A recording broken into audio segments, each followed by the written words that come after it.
দেখে নেব বিস্তারিত খবর।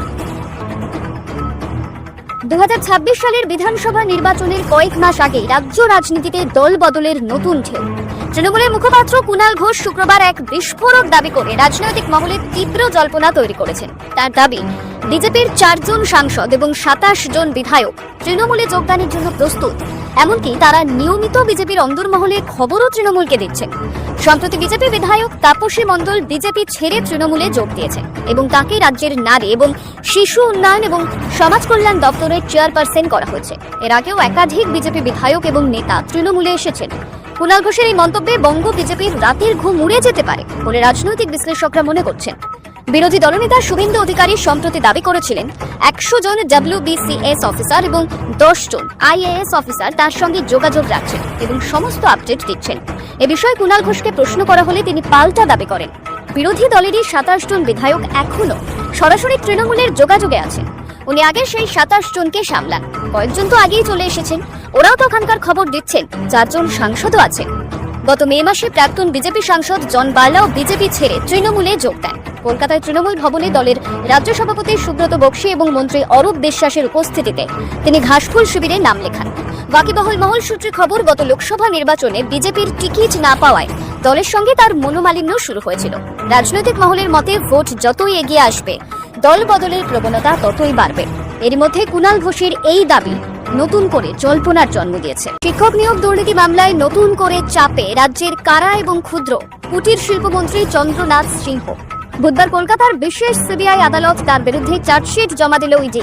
পার্থ চট্টোপাধ্যায়ের পর ফের একবার বর্তমান মন্ত্রিসভার কোন সদস্যের নামে চার্জশিট দিল কেন্দ্রীয় সংস্থা। ইডি সূত্রে খবর, বলাগড়ের বহিষ্কৃত তৃণমূল যুবনেতা কুন্তল ঘোষের সঙ্গে আর্থিক লেনদেনের সূত্রেই উঠে আসে বীরভূমের বোলপুরের বিধায়ক চন্দ্রনাথ সিংহের নাম। তল্লাশিতে তার বাড়ি থেকে উদ্ধার হয় নগদ 41 লক্ষ টাকা। বাজেয়াপ্ত হয় মোবাইল ফোনও। সেই ফোন খোলার জন্য তাকে তলব করা হলেও 25 এবং 31 জুলাই 2 বারই তিনি সাড়া দেননি।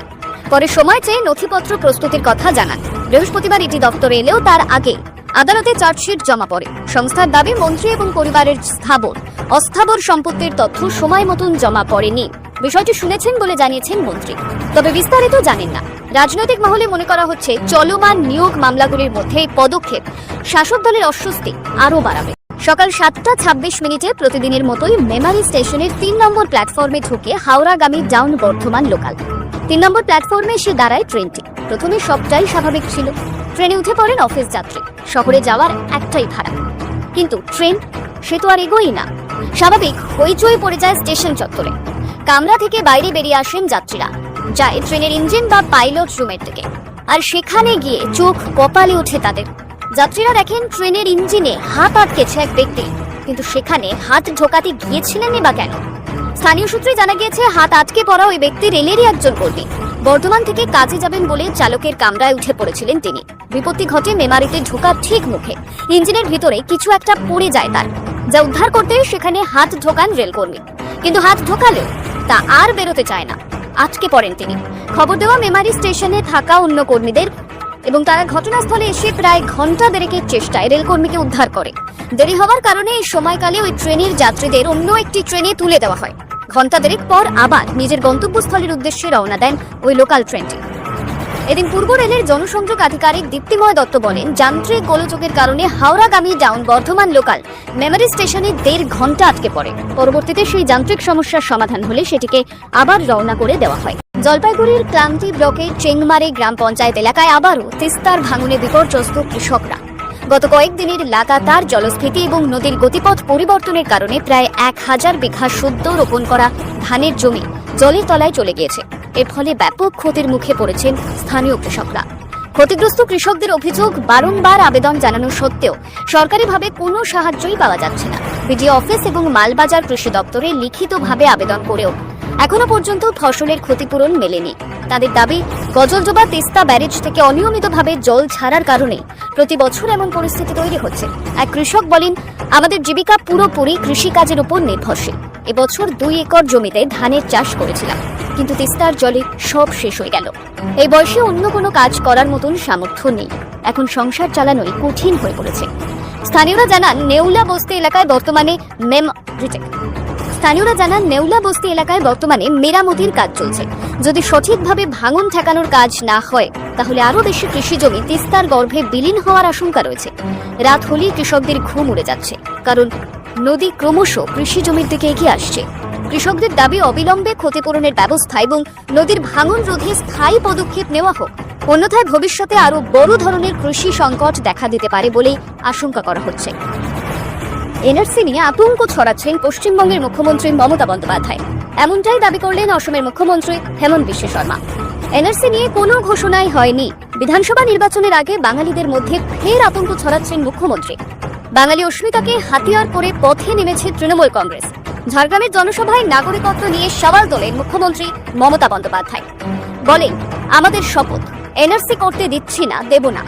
অসম থেকে এনআরসি নোটিশ পাঠাচ্ছে, সাহস তো কম নয়। নোটিশ পাঠালে কেউ যাবেন না, আমরা এখান থেকে আইনজীবী দিয়ে লড়িয়ে নেব। বাংলায় থাকুন, শান্তিতে থাকুন। এরই পাল্টা জবাবে গুয়াহাটিতে একটি সাংবাদিক বৈঠকে অসমের মুখ্যমন্ত্রী হেমন্ত বিশ্ব শর্মা বলেন, হঠাৎ উনি অর্থাৎ মমতা বন্দ্যোপাধ্যায় বলছেন আমি এনআরসি মানব না। কে এনআরসির নির্দেশ দিয়েছে? বিগত 5 বছরে উনি এনআরসি নিয়ে কথাই বলেননি, হঠাৎ তিনি এইসব বিষয় নিয়ে কথা বলছেন। মমতা বন্দ্যোপাধ্যায়কে আক্রমণ করে তিনি বলেন, বাঙালিদের মধ্যে ভয় তৈরি করা এবং তাদের ভোট আদায় করার কৌশল এটা। গত 5 বছরে এনআরসি নিয়ে কথা বলেননি, এখন নির্বাচন আসছে তাই উনি এসব কথা বলতে শুরু করেছেন। অসমের মুখ্যমন্ত্রীর এই আক্রমণের জবাবে তৃণমূল নেতা জয়প্রকাশ মজুমদার বলেন, আগে নিজেরা ঠিক করে নিন। শুভেন্দু অধিকারী বলছেন এনআরসি হচ্ছে, হবে। ওদিকে অসমের মুখ্যমন্ত্রী বলছেন বাংলায় এনআরসি হচ্ছে না, আগে নিজেরাই ঠিক করুক যে এনআরসি হচ্ছে কি না। আর উনি অসম থেকে কেন বারবার বাংলার বাসিন্দাদের এনআরসি নোটিশ পাঠাচ্ছেন? আসলে পিছনের দরজা দিয়ে সিএএ এবং এনআরসি দুই অস্ত্র ব্যবহার করে বাংলার সাধারণ গরিব মানুষকে দেশ ছাড়া করার পরিকল্পনা করেছেন। শুধু নিজেরা ক্ষমতায় থাকবেন, জিতবেন, এটা মমতা বন্দ্যোপাধ্যায় ধরে ফেলেছেন, তাই এসব কথা বলছে। ভেতর থেকে দরজা বন্ধ, ডাকাডাকি করেও সাড়া পাওয়া যায়নি। শেষমেশ পুলিশ এসে বন্ধ ঘর থেকে উদ্ধার করলো এক মহিলা এবং তার মায়ের মৃতদেহ। আশঙ্কাজনক অবস্থায় উদ্ধার করা হয়েছে মহিলার স্বামীকেও। তাকে আরজিকর হাসপাতালে ভর্তি করা হয়েছে। বৃহস্পতিবার রাতে ঘটনাটি ঘটেছে রাজারহাটের নারায়ণপুর দেবী পার্ক এলাকায়। পুলিশ জানিয়েছে মৃতদের নাম মহুয়া দে, বয়স 42, এবং শিপ্রা রক্ষিত, বয়স 70। হাসপাতালে ভর্তি রয়েছেন মহুয়ার স্বামী সঞ্জয় দে। আর্থিক অনটনের কারণে ঋণগ্রস্ত হয়ে পড়েছিল এই পরিবার। আত্মহত্যার জন্য 3 জনেই ঘুমের ওষুধ খেয়েছিলেন বলে পুলিশের প্রাথমিক অনুমান। ঘর থেকে উদ্ধার হয়েছে সুইসাইড নোট। স্থানীয় সূত্রে জানা গিয়েছে একসময় বিপুল সম্পত্তির মালিক ছিলেন বছর 55 এই সঞ্জয় দে। বাড়ি গাড়ি সব ছিল, কোনো কাজ করতেন না তিনি। ধীরে ধীরে সব সম্পত্তি বিক্রি করতে হয়। ভাড়া বাড়িতে স্ত্রী এবং শাশুড়িকে নিয়ে উঠে আসেন তিনি। বিপুল টাকা ঋণও হয়ে যায়। পাশাপাশি নিঃসন্তান ছিলেন মহুয়া এবং সঞ্জয় দে। এ নিয়ে মানসিক অবসাদেও ভুগতেন তারা। পুলিশ জানিয়েছে গতকাল সন্ধ্যের পর কয়েকজন পাওনাদার সঞ্জয়ের সঙ্গে দেখা করতে গিয়েছিলেন। গিয়ে দেখেন বাড়ির দরজা বন্ধ। তারা ডাকাডাকি করেন, কিন্তু কোনো সারা শব্দ পাননি। তখন প্রতিবেশীরা আসেন, তারাও ডাকাডাকি করেন। কোনো সারা শব্দ না পেয়ে থানায় খবর দেন। নারায়ণপুর থানার পুলিশ এসে দরজা ভেঙে মহুয়া এবং শিপ্রার দেহ উদ্ধার করে। আশঙ্কাজনক অবস্থায় সঞ্জয়কে উদ্ধার করে আরজিকর হাসপাতালে পাঠায়। মহুয়া এবং তার মায়ের মৃতদেহ ময়নাতদন্তের জন্য আরজিকর হাসপাতালেই পাঠানো হয়েছে। পুলিশ জানিয়েছে ময়নাতদন্তের পরে মৃত্যুর কারণ জানা যাবে। আর্থিক অনটনের কারণেই আত্মহত্যা নাকি এর পেছনে অন্য কোনো কারণ রয়েছে তা খতিয়ে দেখছে পুলিশ। 26-এর বিধানসভা ভোটের আগে বড়সড় রদবদল বাউরি কালচারাল বোর্ডে। চেয়ারম্যান পদ থেকে দেবদাস দাসকে সরিয়ে দায়িত্ব দেওয়া হলো তৃণমূল নেতা এবং শিক্ষক দীপক দুলেকে। ভাইস চেয়ারম্যান করা হয়েছে অপসারিত দেবদাস দাসকে। নবনিযুক্ত চেয়ারম্যানের বক্তব্যে ইঙ্গিত অন্তর্কলহে জর্জরিত বোর্ড। বাউরি জনজাতি রাজ্যের বহু আসনে প্রভাবশালী। 2021 সালে মুখ্যমন্ত্রী এই বোর্ড গঠন করেছিলেন ভোটে বাউরির সমর্থন নিশ্চিত করতে। বিশেষজ্ঞদের মতে ক্ষমতার দ্বন্দ্বই রদবদলের কারণ। বাঁকুড়ায় সংবর্ধনা সভায় দীপক দুলে দেবদাসকে পাশে থাকার আহ্বান জানান। বিজেপির দাবি বোর্ড কোনো কাজ করেনি, শুধু সরকারি অর্থ লুট হয়েছে। বাউরি ভোটে প্রভাব ফেলতে মুখ বদল করেছে তৃণমূল, কিন্তু এতে লাভ কিছুই হবে না। বাউরি সমাজ বিজেপির সঙ্গেই আছে। ফের বাংলাদেশি গ্রেপ্তার। এবার বিমানবন্দরে ভুয়ো ভারতীয় পাসপোর্ট দেখিয়ে জার্মানি যাওয়ার সময় গ্রেপ্তার ওপার বাংলার বাসিন্দা। তাকে হেফাজতে নিয়েছে পুলিশ। আজ ধৃতকে ব্যারাকপুর আদালতে পেশ করা হবে। ধৃতের নাম সৌমিক বড়ুয়া। তিনি বাংলাদেশি পাসপোর্ট হিসাবেই তাকে গ্রেপ্তার করা হয়েছে। দমদম বিমানবন্দর থেকে জার্মানি যাওয়ার বিমানে ওঠার সময় স্বাভাবিকভাবে ইমিগ্রেশন চেকিং করা হয়। ধৃত যে ভারতীয় পাসপোর্ট দেখান সেখানে তার নাম রয়েছে বিভাস রায়। সে সময় সৌমিকের বাংলাদেশি পাসপোর্টের খোঁজ পান আধিকারিকরা। দুটি পাসপোর্টের ছবিও মিলে যায়, তাতেই সন্দেহ হয় আটকে দেওয়া হয় বাংলাদেশকে। খবর যায় আধিকারিকদের কাছে। আটক করে জিজ্ঞাসাবাদ শুরু করেন বিমানবন্দরের আধিকারিকরা। সন্তোষজনক উত্তর না পাওয়ায় এয়ারপোর্ট থানার পুলিশ বাংলাদেশিকে গ্রেপ্তার করে। পুলিশের অনুমান ধৃত অনেকদিন আগেই ভারতে এসেছে। সেক্ষেত্রে হয়তো বাংলাদেশি পাসপোর্ট ব্যবহার করে বৈধভাবেই প্রবেশ করছে, কিন্তু ভিসার মেয়াদ শেষ হয়ে যাওয়ার পরেও আর ফিরে যাননি। ভারত থেকে কোনো জালিয়াতি চক্রের সাহায্যে ভুয়ো পরিচয় বানান। বিভাস কাদের সাহায্যে এই জাল নথি তৈরি করলেন তা জানতে জিজ্ঞাসাবাদ করছেন তদন্তকারীরা। এদিকে কলকাতা পুলিশ জাল পাসপোর্ট কাণ্ডে চালাচ্ছে তদন্ত। মূল পান্ডা সহ বেশ কয়েকজনকে গ্রেপ্তারও হয়েছে। তাদের সঙ্গে এই বাংলাদেশের কোনো যোগ রয়েছে কিনা তা খতিয়ে দেখছেন তদন্তকারীরা। আগামী 9 আগস্ট নবান্ন অভিযানের ডাক দিয়েছেন আর্যিকর কাণ্ডে নির্যাতিতার বাবা মা। তবে সেই অভিযানের আগেই পুলিশি নোটিশ গেল তাদের কাছে। এই পরিপ্রেক্ষিতে কলকাতা হাইকোর্টে মামলা দায়ের হয়েছে। নোটিশ খারিজের দাবিতে আদালতের দ্বারস্থ তারা। আগামী 9 আগস্ট আর্যিকর কাণ্ডের 1 বছর সম্পূর্ণ ন্যায় বিচারের দাবিতে 8 এবং 9 তারিখ নানান কর্মসূচি নিয়েছে প্রতিবাদী জুনিয়র ডাক্তার সহ আন্দোলনকারীরা। 9 তারিখ নবান্ন অভিযান। তবে আগেই অভিযোগ তোলা হয়েছে এই অভিযান আটকাতে উঠে পড়ে লেগেছে প্রশাসন। ইতিমধ্যে এও অভিযোগ করা হয়েছে আন্দোলনকারী একাধিক জনকে পুলিশ নোটিশ পাঠিয়েছে। এবার নির্যাতিতার বাবা মাকেও পুলিশি নোটিশ পাঠানোর অভিযোগে কলকাতা হাইকোর্টে গেলেন তারা। জানা গিয়েছে নির্যাতিতার মা বাবাকে পুলিশ বুধবার 35-3 নোটিশ দিয়েছে। সেটি খারিজের দাবিতে হাইকোর্টের দ্বারস্থ তারা। শুক্রবার বিচারপতি তীর্থঙ্কর ঘোষের একক বেঞ্চে মামলার শুনানির সম্ভাবনা। বুধবারই দিল্লি গেছেন নির্যাতিতার বাবা মা। তবে যাওয়ার আগে মমতা বন্দ্যোপাধ্যায়কে নিশানা করে নির্যাতিতার বাবা বলেন, প্রথম দিন থেকে অন্যায় করে চলেছেন মুখ্যমন্ত্রী। প্রথম দিন থেকে চেষ্টা করছেন যাতে আমরা বিচার না পাই। এমন এক মুখ্যমন্ত্রীকে 14 তলা থেকে নামানোর জন্যই নবান্ন অভিযান করা হবে। এখানেই না থেমে আরো বিস্ফোরক অভিযোগ করেন তিনি। দাবি, ভয় দেখিয়ে হোক, টাকা দিয়ে হোক, ভোট কিনে ক্ষমতায় থাকা ছাড়া মুখ্যমন্ত্রী আর কিছুই ভাবেন না। দক্ষিণবঙ্গে লাগাতার বৃষ্টিতে বহু এলাকায় জল জমে ভরাডুবি পরিস্থিতি তৈরি হয়েছে। তবে বৃষ্টি এখনই থামছে না। আবহাওয়া দপ্তরের পূর্বাভাস অনুযায়ী নিম্নচাপ অক্ষরেখা এবং একাধিক ঘূর্ণাবর্তের প্রভাবে আগামী 1 সপ্তাহে রাজ্যের বিভিন্ন প্রান্তে হালকা থেকে ভারী বৃষ্টি চলবে। এরই সঙ্গে বজ্রবিদ্যুৎ, দমকা হাওয়া এবং আর্দ্রতাজনিত অস্বস্তি থাকবে বলেও জানানো হয়েছে আলিপুর আবহাওয়া দপ্তরের তরফ থেকে। বর্তমানে পাঞ্জাবের ফিরোজপুর থেকে অরুণাচল প্রদেশ পর্যন্ত বিস্তৃত রয়েছে একটি নিম্নচাপ অক্ষরেখা। পাশাপাশি বাংলাদেশ এবং অসমের উপর 3 থেকে 6 কিমি উচ্চতায় অবস্থান করছে 2টি ঘূর্ণাবর্ত। এর মধ্যে একটি পশ্চিম এবং দক্ষিণ পশ্চিম দিকে হেলে থাকায় সরাসরি প্রভাব পড়ছে গাঙ্গেয় পশ্চিমবঙ্গের উপর। এর ফলে শুক্রবার সকাল থেকে দক্ষিণবঙ্গের বিভিন্ন জেলায় বৃষ্টির দাপট বেড়েছে। আবহাওয়া দপ্তর জানিয়েছে পুরুলিয়া, বাঁকুড়া, বীরভূম, 2 মেদিনীপুর, 2 বর্ধমান এবং মুর্শিদাবাদে ভারী বৃষ্টির সম্ভাবনা রয়েছে। এই এলাকাগুলিতে ঘন্টায় 30 থেকে 40 কিমি বেগে দমকা হাওয়া বইতে পারে। অন্যদিকে দক্ষিণবঙ্গের বাকি জেলাগুলিতেও মাঝারি থেকে হালকা বৃষ্টি হবে।